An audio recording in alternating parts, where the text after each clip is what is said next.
الكابتن حسن شحاتة له بصمات تاريخية في أفريقيا، حيث لم يخسر أي بطولة خاضها في مستوى أو على مستوى المنتخبات 2006 2008 2010. كلا المدربين بيبدأوا خطواتهم الأفريقية نحو الأدوار التالية، وكلما مر دور يأتي من بعده الدور الأصعب. الاستعدادات جارية على قدم وساق. الأهلي سافر في خلال الفترة الصعبة الماضية إلى الإمارات، وعاد أول أمس ليبدأ في رحلة الاستعداد للبن الأثيوبي أفريكا سبور الإيفواري. نقدر نشوف إذا كانت هناك إضافة من خلال أي إضافات من خلال الاتصالات التليفونية. هنشوف ننتقل إلى الجزء الثاني. هنشوف توقف الدوري، لأنه طبعا اللي احنا قلنا عليه دون النظر بفكرة المطالبة بعودته أو عدم عودته، أنا على مستواي الشخصي ليس لي رأي وليس لي اتجاه. يرجع كان، ما يرجعش مش مشكلة. إنما هي الفكرة كلها إنه دائما علينا أن ننظر لصالح الأطراف المرتبطة بأي قرار. ما ينفعش حد النهاردة يقعد وتتضخم ذاته فيفرض على الآخرين ما يراه وحده، أو ربما ما يراه هو وأقرانه وأصدقائه. دي مش هتنفع، أو دي مش هتتعمل. ده بلد 80 مليون، ما ينفعش يتخذ فيها قرارات من أشخاص.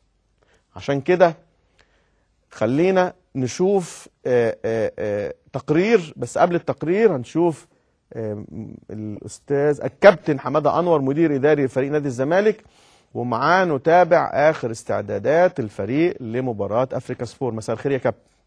مساء الخير أستاذ، ازي حضرتك؟ ربنا يخليك. نسمع منك كيف يستعد الزمالك من اليوم حتى موعد المباراة. المباراة يوم 25 كما أعلم. يوم 25 إن شاء الله. على استعدادات من اليوم في طوال الأسبوعين القادمين شكلهم عامل إزاي؟ والله أستاذ خالد، أنت عارف حضرتك طبعا إحنا المفروض كنا هنسافر الإمارات، وحصل طبعا الدروب مع الشركة المفروض كانت مطلعة الفريق.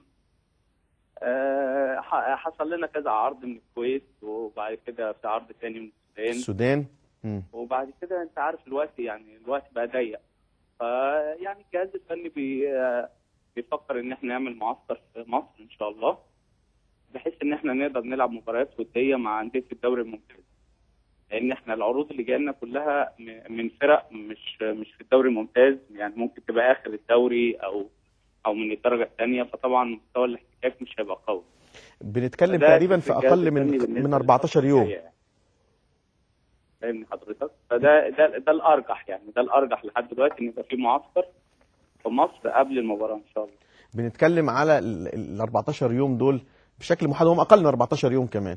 الجهاز الفني مقرر ان يبقى عنده مباريات وديه تقريبا 2-3 مباراه. كم مباراه؟ احنا عندنا ان شاء الله مباراه يوم الخميس الجاي مع اتلغت مباراه في الساعات القليله اللي فاتت دي قصاد المقصه، مش كده؟ هو احنا المفروض كان عندنا مباراه النهارده، بس نعم. الامن ما وافقش انها تتلعب على استاد حلمي زموره بسبب ان المدرجات عندنا مش تقدرش تستقبل الجماهير. فاحنا قررنا المباراه. هل عشان انتوا كنتوا ناويين انها تبقى بجمهور؟ والله احنا ما انت لو قلت من غير جمهور لازم الامن اللي يجي يمنع الجمهور، والامن مش عايز ان هو يبقى متواجد. يعني اذا هو لا يريد ان يمنع لو بدون جمهور، ولا يريد ان يكون موجودا لو بجمهور. ايوه. ده بالنسبه للمباراه بتاعه المقصه، وطبعا اعتذرنا النادي المقصه. في مباراه ان شاء الله يوم الخميس مع اتحاد الشرطه، بس دي هنلعبها في اتحاد الشرطه في العباسيه. في العباسيه. نعم. وان شاء الله الاسبوع اللي جاي لو احنا مقيمين يعني في مصر او معسكر في مصر هنتفق على مباريات ان شاء الله الاسبوع اللي جاي.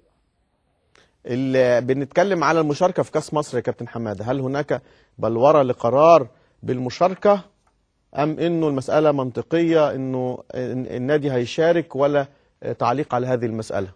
بص يا استاذ خالد، طبعا احنا في وجهه نظر بتبقى للجهاز الفني بيعرضها طبعا لمجلس الاداره، ومجلس الاداره طبعا برئاسه الاستاذ ممدوح عباس لمطلق الحريه بالاشتراك او عدم الاشتراك، دي بتاعت مجلس الاداره. بس في وجهه نظر بيعرضها المدير الفني الكابتن حسن شحاته على المجلس الاداره، بحيث ان احنا حضرتك عارف ان في لعيبه هتبقى في المنتخب الاولمبي وفي لعيبه هتبقى في المنتخب الاول. فطبعا بيعرض وجهه النظر على مجلس الاداره، ومجلس الاداره حسب ما يتراءى. لو مجلس الاداره عايز النادي يشارك طبعا هنشارك. انا الحقيقه مع بدايه الحلقه قريت خبر انه الكابتن حسن شحاته بيتحفظ على مساله عدم خوض كاس مصر، او بيصر على عدم خوض كاس مصر في غياب اللاعبين الدوليين. لا، كابتن حسن شحاته ما قالش الكلام ده خالص. كابتن حسن شحاته مدرب كبير، مدير فني كبير، وطبعا قبل ما هيطلع تصريح زي ده لازم طبعا هيقعد مع مجلس الاداره، وبناء على قرار مجلس الاداره احنا هننفذ قرار مجلس الاداره. الناس ده نادي كبير بيحكموا مجلس الاداره على مستوى عالي، فطبعا الكابتن حسن عمره ما يقول الكلام ده، وعمره ما يبقى طلع على لسانه الكلام ده. بس هي المسألة منطقية. أنت لسه كنت بتتكلم على أنه الفريق له لاعبين دوليين في منتخب مصر والمنتخب الأولمبي، يعني أنت تشير في خلال في ثنايا كلامك إلى هذه الجزئية، يعني ما هياش غريبة ولا صعبة. بس لازم احنا نعرض على مجلس الإدارة، لو مجلس الإدارة قرر إن احنا نلعب حتى لو خلاص يبقى احنا إذا ما أقول عليه وهو منقول عن خبر هجيب لك مصدره حالا، رأي يعبر عن توجه أن المدير الفني له رأي في هذه الجزئية بأنه لا يفضل أو لا يريد خوض البطولة بدون اللاعبين الدوليين. الخبر على اليوم السابع بالمناسبة. في فرق الخبر على اليوم السابع ان انا عندي لعيبه في المنتخب. الخبر على اليوم السابع يا كابتن حماد. ها؟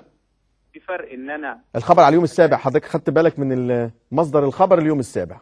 ها؟ انا ما قريتش الخبر. انا بقوله، ما قلته لك دون تغيير ودون تعديل. ما انا بقول لحضرتك نعم. في فرق ان اولا كابتن حسن عارف هو بيقول ايه.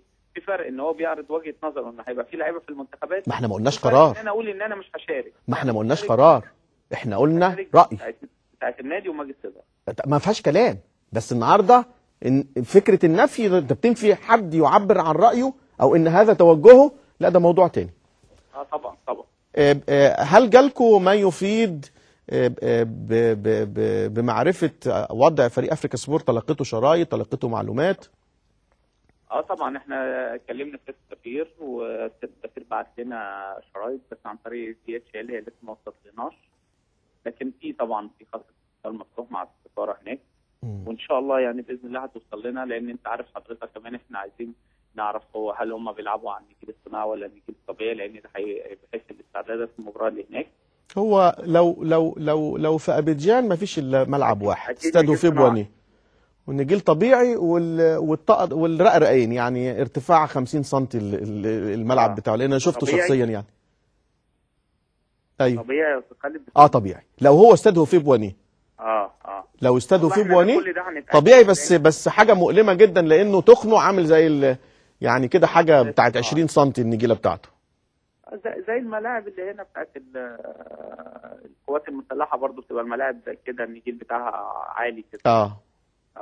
فيعني احنا ان شاء الله مستنيين السفير يرد علينا ان شاء الله بالنسبه للحاجات الايميلات اللي احنا بعتناها له، وان شاء الله يعني في القريب العاجل ان شاء الله يبعتها لنا باذن الله. كل الامنيات بالتوفيق. كابتن حماده انور مدير اداري لنادي الزمالك، بشكرك شكرا جزيلا. كنت بقول على الاثار اللي تركها توقف الدوري وما كان يمكن ان يتركه اكثر. خلونا نروح نشوف التقرير دمه خفيف ده مع الناس في مقاهي وسط البلد واثر غياب الكوره عليهم وعلى احوالهم.